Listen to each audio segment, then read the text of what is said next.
C Joseph Vijay எனும் நான்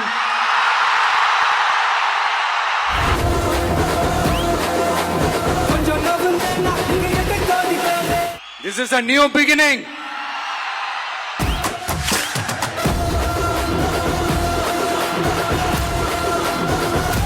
இங்க ஒரே சென்டர் தான், என் தலைமையில் உண்டான சென்டர்.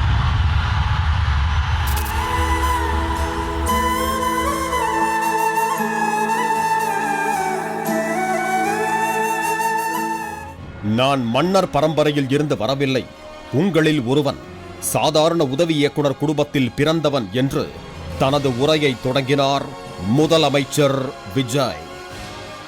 சினிமாவில் எப்படியாவது கஷ்டப்பட்டு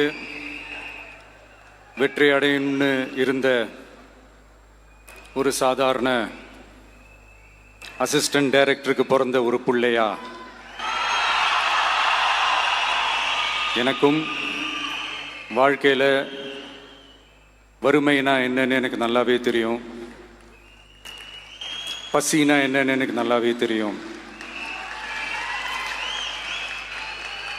நான் ஒன்றும் பெரிய மன்னர் பரம்பரையிலிருந்துலாம் வந்துடல.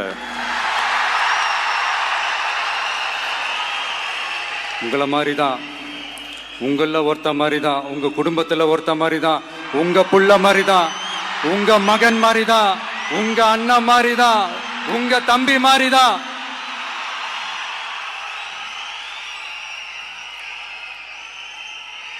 அப்படிதான் நான் உணர்றேன். முந்தைய அரசு கஜானாவை காலி செய்து வைத்துவிட்டு சென்றிருப்பதாக தெரிவித்த விஜய், அரசு துறைகளில் என்னென்ன செய்து வைத்திருக்கிறார்கள் என்பதை ஆராய்ந்து வெள்ளை அறிக்கை வெளியிட்ட பின்னர் பணிகளை தொடங்க இருப்பதாக தெரிவித்தார். இன்னொரு விஷயமும் நான் இங்க சொல்லணும். இன்னைக்கு நம்ம தமிழ்நாடு கவர்மெண்ட் இருக்கிற அந்த நிலைமையை பத்தி நான் உங்ககிட்ட நான் சொல்லணும். கிட்டத்தட்ட 10 லட்சம் கோடிக்கு மேல கடன் வாங்கி வச்சுட்டு போயிருக்கிற இன்னைக்கு அந்த தமிழ்நாடு அரசு இருக்கிறப்போ, கஜானாவை சுத்தமா தொடச்சி வலிச்சு வச்சுட்டு போயிருக்கிறப்போ, தூக்க முடியாத சுமையை ஏத்தி வச்சுட்டு போயிருக்கிறப்போ, சோ அப்படிப்பட்ட ஒரு நிலைமையில தான் இந்த பொறுப்பை நம்ம கையில் எடுத்திருக்கிறோம். உடனே நீங்க நினைக்கலாம், என்னடா இவர் ஏதோ பொறி வச்சு பேசுறாரா அப்படின்ட்டு. அப்படிலாம் எதுவுமே கிடையாது. உள்ள போய் பார்த்தா தான் தெரியும் எது எந்த நிலைமையில இருக்குன்னு, என்ன இருக்கு என்ன இல்லை, எது எந்த நிலைமையில இருக்கு எது எந்த நிலைமையில இல்லை. ஸோ அதையெல்லாம் பார்த்துட்டு உங்களுக்கு ஒரு வெள்ளை அறிக்கையா அதை வெளியிடணும்னு நான் நினைக்கிறேன். ஒரு டிரான்ஸ்பரண்டான ஒரு கவர்மெண்டா, அதாவது இன்னைக்கு நம்ம தமிழ்நாடு கவர்மெண்ட் இந்த நிலைமையில தான் இருக்கு அப்படின்றத உங்ககிட்ட சொல்லிட்டு, I just want to take it forward from there. அதைத்தான் நான் முதல்ல செய்யணும்னு நினைக்கிறேன். அரசுக்கு இருக்கும் கடன் குறித்து விவரித்த முதலமைச்சர் விஜய், பொய்யான வாக்குறுதி அளித்து ஏமாற்ற மாட்டேன் என்றும் வாக்குறுதிகளை படிப்படியாக நிறைவேற்றுவேன் என்றும் கூறினார். என்னுடைய உறவுகளே, என்னுடைய சொந்தங்களே, நான் ஒன்றும் தேவ தூதன்லாம் கிடையாது. நானும் ஒரு இயல்பான ஒரு வாழ்க்கை வாழ்ற ஒரு சாதாரணமான மனுஷன்தான். நான் முன்னாடியே சொன்ன மாதிரி அது செய்வேன் இது செய்வேன்னு பொய்யான வாக்குறுதிகள்லாம் கொடுத்து உங்களை தான் ஏமாற்ற மாட்டேன். எது சாத்தியமோ அது மட்டும்தான் நான் செய்வேன்.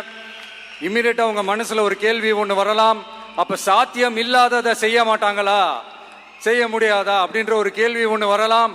இத்தனை கோடி மக்கள் என் கூட இருக்கும் போது எது வந்தாலும் பார்த்துக்கலாம், என்ன வந்தாலும் பார்த்துக்கலாம் அப்படின்ற அந்த கான்பிடன்ஸ் என் மனசுல இருக்கு.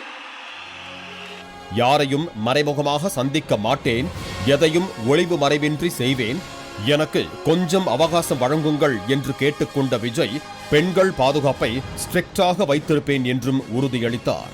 தமிழ்நாடு பொறுத்த வரைக்கும் இப்போ யாரையாவது போய் ஏதாவது சந்திக்கணும் அப்படின்னா, இந்த மூஞ்ச மூடிக்கிட்டு போய் சந்திக்கிறதோ, என்ன இந்த மறைமுகமா உங்களுக்கு தெரியாம போய் சந்திக்கிறதோ அப்படிலாம் நான் செய்ய மாட்டேன்.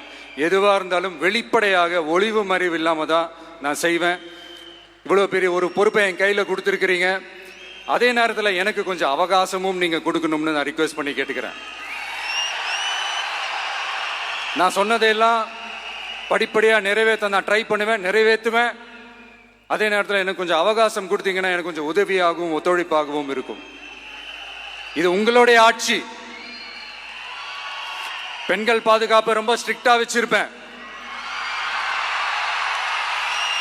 போதைப் பொருள் கலாச்சாரம் அதை கண்ட்ரோல் பண்றதுக்கு என்னென்ன ஸ்டெப்ஸ் எடுக்கணும், என்னென்ன முயற்சிகள் எடுக்கணும், இன்னிலிருந்தே அதை நான் எடுப்பேன். நம்ம பசங்களை அதுல இருந்து காப்பாற்ற வேண்டியது நம்ம அரசனுடைய பொறுப்பு. அதே மாதிரி சட்டம் ஒழுங்க எல்லாருக்குமான பாதுகாப்பை நான் உறுதிப்படுத்துவேன். மக்கள் பணத்தில் இருந்து ஒரு பைசா தொடமாட்டேன், யாரையும் தப்பு செய்ய விடமாட்டேன் என்ற விஜய் ஜெயிச்சிட்டோம், ஆட்டம் ஆடி பார்க்கலாம்னு எண்ணம் இருந்தால் இந்த நிமிடமே அதனை அழித்து விடுங்கள் என்றார். நான் முன்னாடியே சொன்ன மாதிரி மக்கள் பணத்துல இருந்து ஒரு பைசா கூட நான் தொடமாட்டேன். எனக்கு அது அவசியமும் இல்லை. அது உங்களுக்கு நல்லாவே தெரியும். இந்த விஜய் தப்பு பண்ண மாட்டான், தப்பு பண்ணவும் விட மாட்டான். அது யாராக இருந்தாலும் சரி, என்னோட கவர்மெண்ட்ல என் கூடவே இருக்கிறவங்களாகவும் சரி விட மாட்டான்.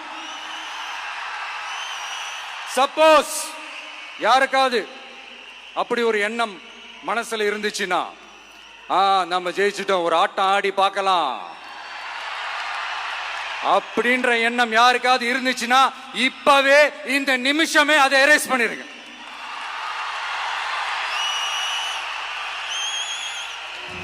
தன்னை வெற்றி பெற வைத்த குட்டீசுகளுக்கும் தமிழக வெற்றி கழகத்தினருக்கும் நன்றி தெரிவித்த விஜய், எல்லோரும் சேர்ந்து ஒரு புதிய உண்மையான சமூக நீதி ஆட்சியை கொடுப்போம் என்று அழைப்பு விடுத்தார் முதலமைச்சர் விஜய்.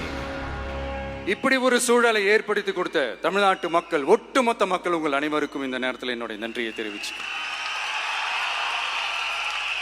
இன்னொருத்தவங்களுக்கு முக்கியமா நான் நன்றி சொல்லணும்.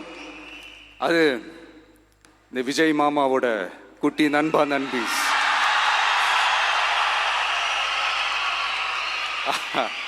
அவங்களாலதான் இது நடந்திருக்கு. உங்களுக்கு எப்படி நன்றி கடன் செய்யணும்? உங்களுக்காக உங்க ஃபியூச்சரை மைண்ட்ல வச்சுக்கிட்டு எல்லா நல்ல விஷயங்களையும் உங்களுக்காக இந்த விஜய் மாமா செஞ்சு கொடுப்பான்.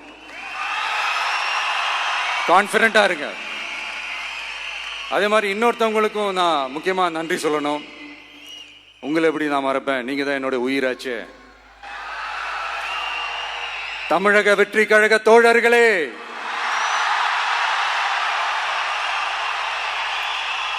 உண்மையில சொல்லணும்னா நீங்க இல்லைன்னா எதுவுமே இல்லை. என்னோட கழக தோழர்களுக்கும் கழக நிர்வாகிகளுக்கும் வாக்கு சாவடி முகவர்களுக்கும், மை டியர் வர்ச்சுவல் வாரியர்ஸ், உங்கள் அனைவருக்கும் கோடான கோடி நன்றிகள். வாங்க எல்லாருமா சேர்ந்து ஒரு ஃப்ரெஷ் கவர்னன்ஸ், ஒரு நியூ கவர்னன்ஸ் ஒன்று கொடுப்போம்.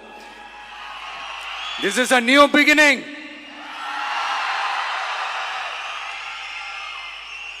A new era of a real, secular, social justice starts now.